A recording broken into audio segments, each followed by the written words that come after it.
Breaking down the Atlantic Division, today we begin with the Boston Bruins. Coming up on the Locked On Sabres podcast.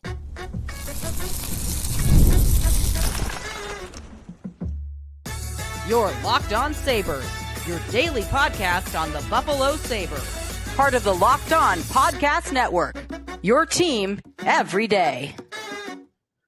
What is up, everybody, and welcome into this Monday edition of the Locked On Sabres podcast. Thanks for making us your first listen every day. We are free and available wherever you get your podcast. You could check us out on YouTube as well, where you can watch the show. Hit the like and subscribe button if you would. Also, you could become a part of our Locked On Sabres text club as well. If you get any news like an Alex Tuck signing or a Bo Byram trade, should we get it, you can head over to joinsubtext.com/Locked On Sabres to sign up for that. Sneaky Joe DiBiase on today's episode, which is presented by Monarch Money. Take control of your finances with Monarch Money. Use code LOCKEDONNHL at monarchmoney.com for 50% off your first year. Sneaky Joe DiBiase into a new series here in the offseason. We are going to get into our Atlantic Division breakdowns. We're going to go team by team in this division that the Sabres have had a lot of trouble finishing in the top half of for the entirety of its existence, the entirety of this playoff drought.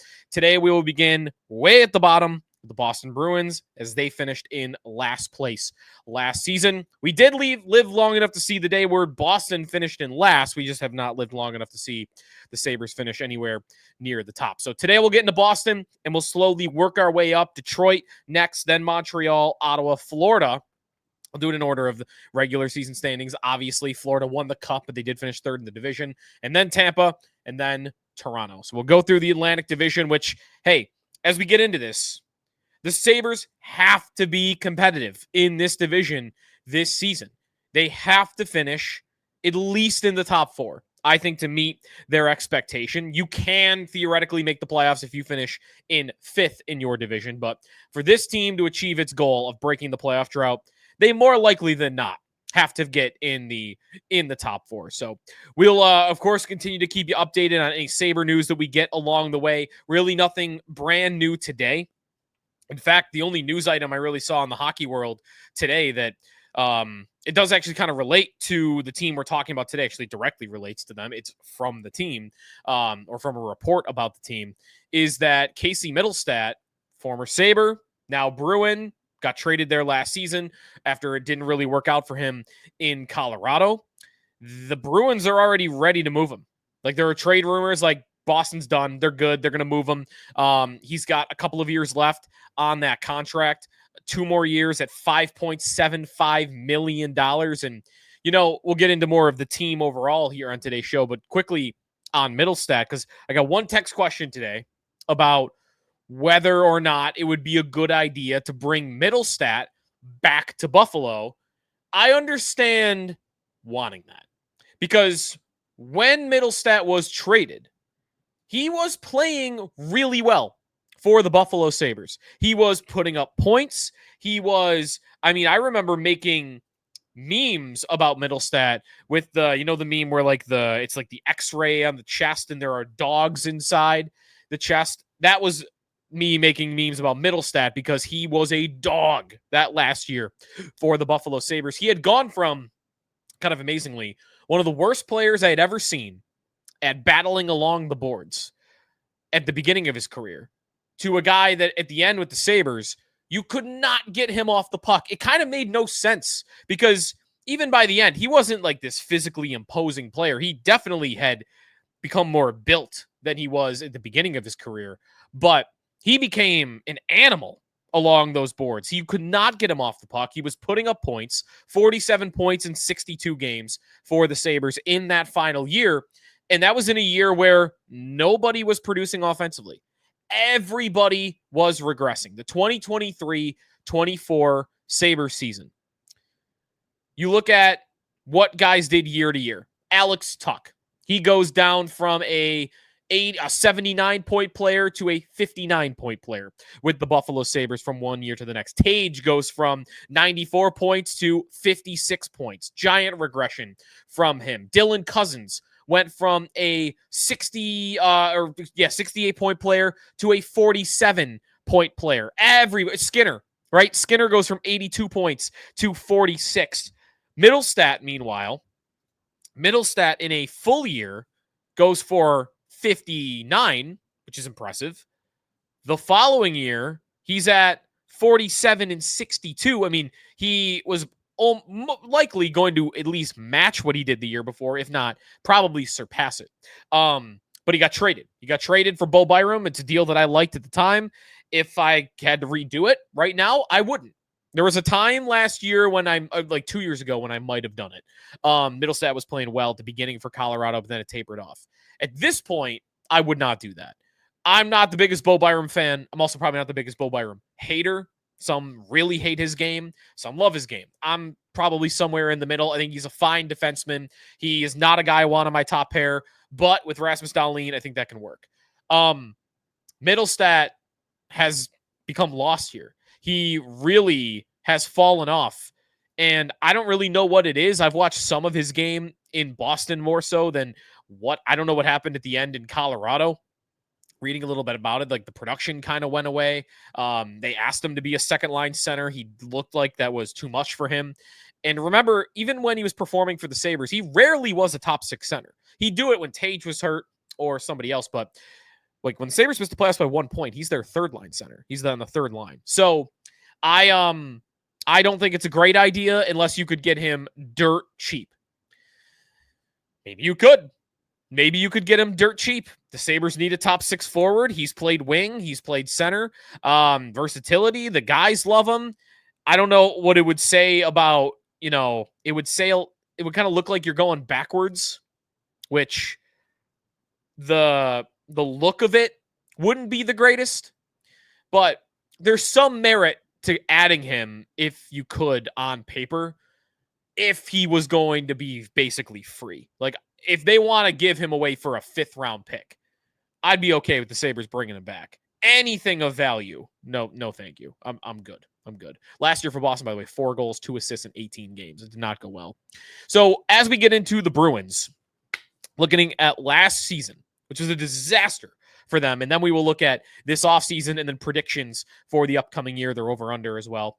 Last season, the Boston Bruins, 33, 39, and 10. That was good for 76 points, which was dead last in the Atlantic Division. They finished 23rd in the NHL in goal scoring. They finished 14th in goals against. Their deeper numbers show even 23rd and 14th was arguably better than they probably should have finished. You look at the Bruins last year in shot attempts, where they finished 27th, shot attempt percentage. Shot share. What percentage of the shots in the game did you get? 28th in the NHL. Expected goals for, 25th. Expected goals against, 16th. Expected goals for by percentage then, altogether, 27th. Power play percentage last year, 29th in the NHL. Penalty kill, 24th. And save percentage in net, 27th. Bad year for Jeremy Swayman. David Pastrnak was the only thing worth watching in Boston last season. 43 goals, 63 points, 143 assists for 60. Let me try one more time. 43 goals, 63 assists for 106 points last year for David Pastrnak without really having a true number one center. Obviously, Patrice Bergeron retires. Brad Marchand is traded at the deadline. Nobody else had more than 60. Pastrnak, 106. No one else more than 60. 57 points by Morgan Geekie was second place for the Bruins. It was a one-man team last year. The blue line wasn't giving them much help at all. Nikita Zadorov got thrust into a role that he's really never played before, which was being the number one defenseman. But the story of last year for the Bruins was two things. The team getting a lot thinner than they had been in years prior. They were a lot leaner as a lineup. They really did not have near the level of depth that they have had in past years. And on top of that, they then dealt with injuries. And especially on the blue line, huge injuries that they could not overcome. Charlie McAvoy and Hampus Lindholm, their best two defensemen, missed a combined 97 games last season. Now, had they been present, I still think the Bruins would have been a bad team. I think they would have been a low 80s point team probably. But maybe there was more in there if they had just had their two defensemen healthy. But they missed almost 100 games between the two of them. And I think that's way too much to overcome for a team that is not really that well built right now. You don't have the depth to sustain injuries like that if you are the Bruins. And listen, last year they tried to push guys into roles that they either, past their prime. Elias Lindholm playing a bigger role. They paid him big money to do it. He had done it in Calgary, but hey, the guy's 30 now. And sometimes at 30, you're not the same player. So, Elias Lindholm at 27 was an 82-point player, but Elias Lindholm at 30 being a 47-point player, to me, isn't the biggest shock in the world when we'd already seen signs of him taking a step back. Brad Marchand's there a lot of the year, but at 36 years old, he's a guy that you've long needed to play 19 plus minutes a night. And last year he's, he can't play that much. He can't play as much, about a minute less, maybe 2 minutes from like where he was at his peak.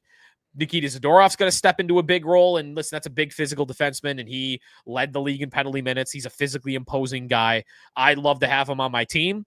I just don't want him to be my number one defenseman, and that's what he was asked to do last season. Pavel Zacha playing in a top six center role for multiple years now for the Boston Bruins. Just not a role that I would, on a good team, he's not your number one center or your number two center. Boston isn't a well-built team right now. It's caught up to them. All the aging process, the veterans are gone. Krejci's gone. Bergeron's gone. Marchand is gone. Rask is gone. Chara's gone. Like the core group is all gone. And Pastrnak is the last man standing, surrounded by this, younger group. But that younger group isn't that talented because they traded picks away for years. And listen, at some point, the price, the check comes. And in this instance, they didn't have the prospects and the picks to fill in for the guys that had retired. So right now, they kind of look like a team that is Pastrnak surrounded by just a bunch of guys. We'll go through that a little bit. What did they do this offseason? Not the most thrilling offseason for the Bruins, and that'll lead us to looking at this season where I think they're in store for another rough year. Also, we'll get to Jack Eichel and whether he is bound for Boston as he's got 1 year left in his contract in Vegas. That's all coming up here on Locked On Sabres. Today's episode of the Locked On Sabres podcast is presented by Monarch Money. Monarch Money, most people can't name all their financial accounts or even what they're worth, whether it's 401ks, properties, investments. And when you don't have the full picture, you can end up leaving money on the table. That's why there is Monarch Money. It's an all-in-one personal finance tool, brings you your entire financial life together in one clean, easy-to-use interface on your laptop or on your phone. Monarch does the heavy lifting for you. You can link all your accounts in minutes. You can see clear data visuals, get smart categorization of your spending, and finally feel in control of your money without ever touching a spreadsheet. So don't let financial opportunities slip through the cracks. You can use code LOCKEDONNHL at monarchmoney.com in your browser for half off your first year. That's 50% off your first year at monarchmoney.com, code LOCKEDONNHL. Sneaky Joe DiBiase back here on the Locked On Sabres podcast, 59 days from the start of the Buffalo Sabres season where they will play the New York Rangers, a little over a month until the start of the preseason. Today we're starting our run through the division. The Boston Bruins first up, dead last in the division last season. And you might think Boston, with all their history and how good they've been for so long and the way the GM speaks and ownership speaks about how unacceptable that season was, you might think Boston was in line for a big summer, that they would go all in on the biggest names that they could get, and they would not accept what's happened, and they would turn the ship around. The problem is they didn't have a ton of money to do that. Now, they had more money than they presently have. At the moment, Boston's almost at the cap. They're near the top of the league in money spent, $2.08 million under the salary cap. Is not much space at all. But what they did in using that space, really inefficient. And I'll rewind this back to last season to the guy we already talked about, the Casey Mittelstadt trade. They bring in Casey Mittelstadt at $5.75 million. That's a big chunk of change to prevent you from doing other things.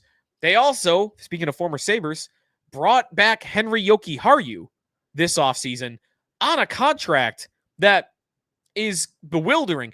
Jokiharju, at times I liked him throughout his Sabre career, but there was really nothing much going on. By the end, I was calling him a default creative player on NHL because he just didn't really give you anything special at all. Henri Jokiharju, who could not crack the Sabres top six. He was a healthy scratch at times in each of the last 2 seasons. Boston gave him a 3-year deal for $3 million, including a no trade list this season. What is that? I don't dislike Jokiharju, but what has that guy done in his career to earn $3 million over the next 3 years? They also trade this offseason for Victor Arvidsson from Edmonton, who's coming off a down year, played for Edmonton, was a healthy scratch at times in the playoffs. Last season, Edmonton was 15 goals and 27 points. They went, oh yeah, let's get that guy too. He makes $4 million a year, only for 1 more year. But between Arvidsson and Mittelstadt and Jokiharju, we're talking about $13 million they spent on 3 players that I don't think anybody thinks are all that good. Maybe Mittelstadt could bounce back, but Arvidsson's at an age, he's 32 years old. I'm not betting on him coming back, and I don't know why you should think Jokiharju is going to become some top 4 defenseman making $3 million. So I don't like any of it for the Boston Bruins. I think that their offseason, and that's the extent of it. You might be waiting for me to drop the hammer on, but what they did do, no, that was their offseason.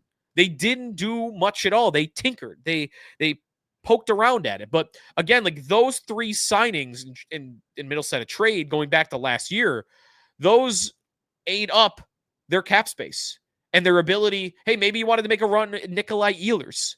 Well, sorry, you don't have the money to do that. A lot of teams have space. You don't. And I think it really has ended up costing them. You might be asking, where's all their money? They've got all these no names in the lineup right now. I'm looking at their projected lineup for opening night. Elias Lindholm, David Pastrnak, Morgan Geekie. How's that sound as a top line? Not my favorite. Mittelstadt, Zacha, and Arvidsson, line 2. That stinks. That line stinks. That's a bad second line. Fraser Minton, who's like a mid-level prospect on the third line. He's only played 6 games for Boston. Tanner Jeannot, they brought him in this summer. I don't know, John Beecher, Sean Corrali.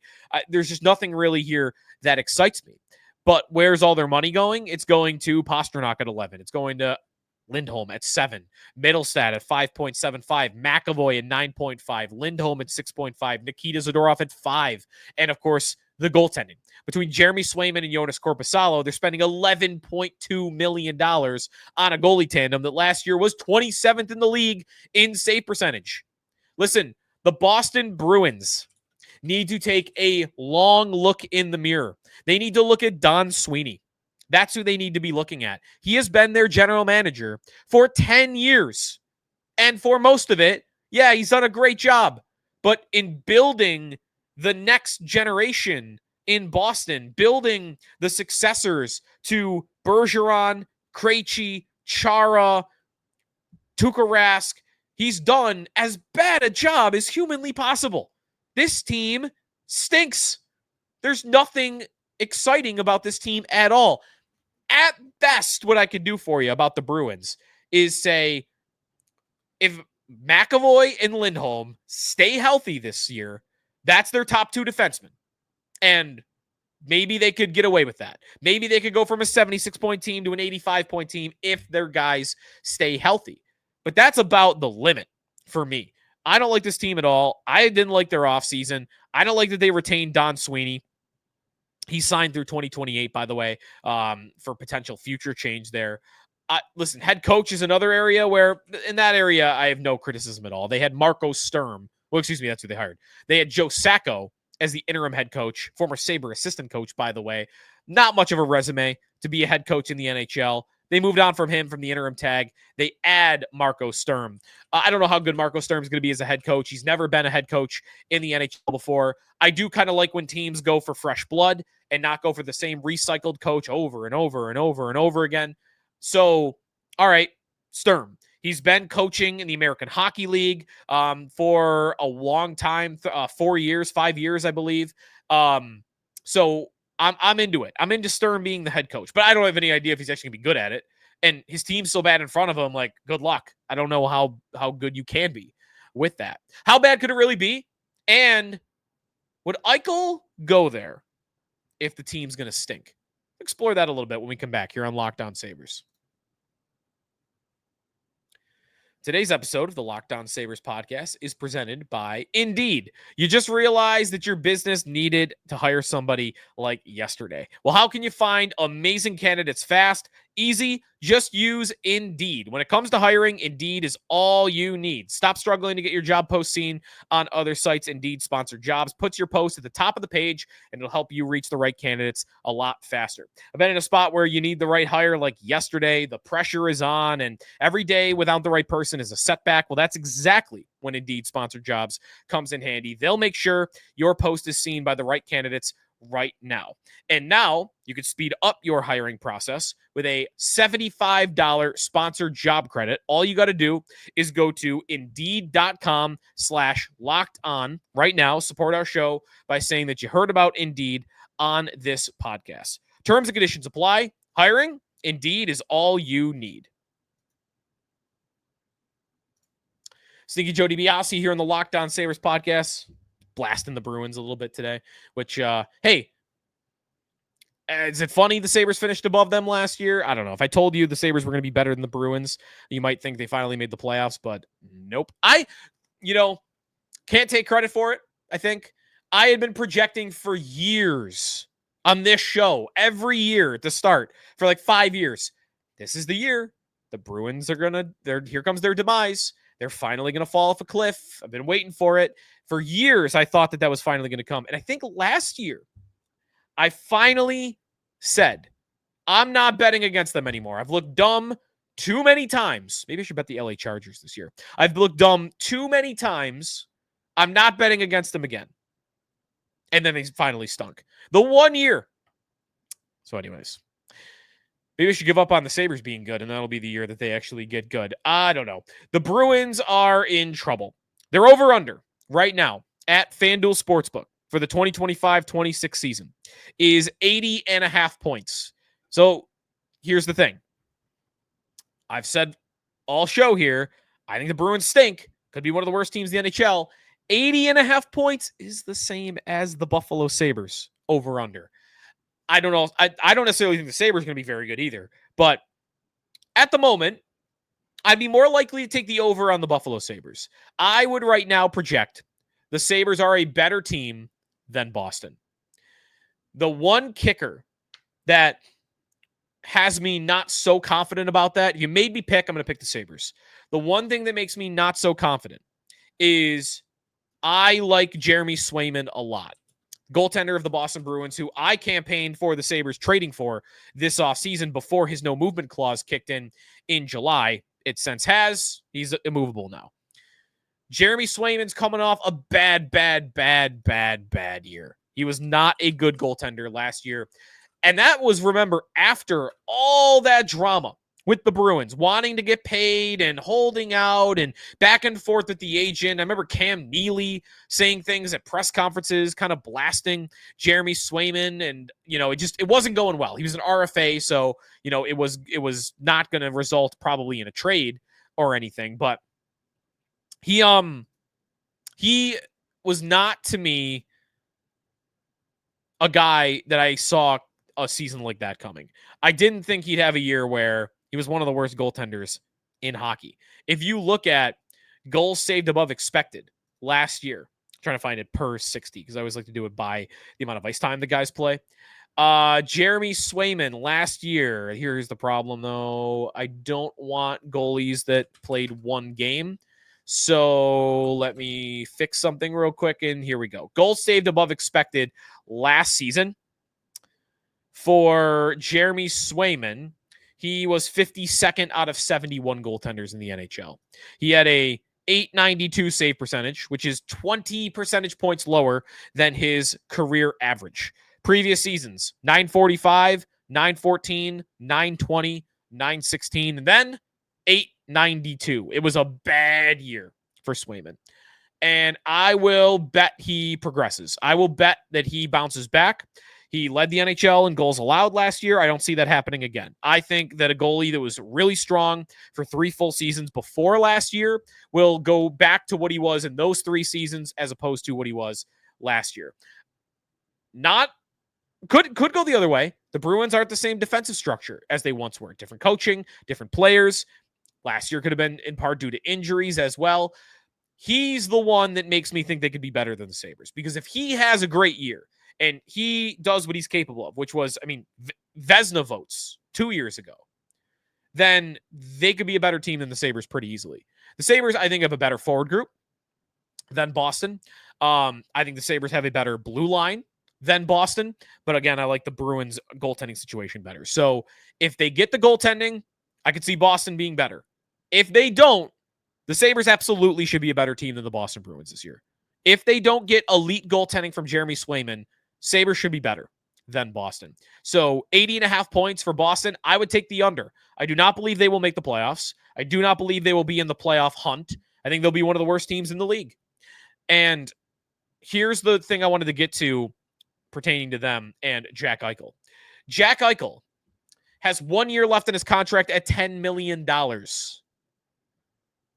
I've wondered, others have wondered, hey, is this when he goes to Boston? Is this when he goes home? Does he want to go home? I think there's a chance of that. But I am skeptical that he sees Boston at the moment as a realistic landing spot when they're as bad as they are. I don't believe Jack Eichel would go to the Boston Bruins if they are a dumpster fire. He was here losing for so long that, sure, it's home. But if home is in 30th or 29th or 28th, I don't think he wants to go back to that. I think he would trust the environment he's in, knowing he'll be a winner there. I'm sure it's great living in Las Vegas. At the moment, I don't expect Eichel to go home. I think the Bruins are in tough shape. And actually, it kind of sounds to me like Eichel will potentially re-sign in Vegas and not even test free agency. I mean, that shouldn't be that surprising, right? Vegas is a constant winner. They're obsessed with winning. Vegas is a great city to play in. I'm sure it's a fun city to play in. There are no taxes there. Like, they check every box. There's a reason everybody wants to go there. Guys don't leave Vegas. They go to Vegas. So Eichel leaving Vegas, I thought maybe there was a chance home could sway him, but at this point, I think that seems pretty unlikely. So if you were worried about him coming back to the division, I don't really think you have to be worried about it. The Boston Bruins, I would pick them to finish 8th, dead last in the Atlantic Division for the second consecutive year in 2025-26. Next time, we'll talk Detroit. The Red Wings, they have a drought of their own going after that long playoff streak. Haven't made it in a long time. We'll talk about the Red Wings, what they've done this offseason. Will they stay above the Sabres this year? Will they break their drought before the Sabres break their drought? We'll get into all of it on the Red Wings when we talk next, which will be on Wednesday. So we'll talk to you then here on the Locked On Sabres podcast. If you enjoyed the show, hit the like and subscribe button. You want more of it? Go to the text club, join subtext.com/LockedOnSabres. And if you want some more hockey talk, check out Locked On NHL, available wherever you get your podcasts. And we'll talk to you on Wednesday in the Locked On Sabres podcast, part of the Locked On Podcast Network, your team every day.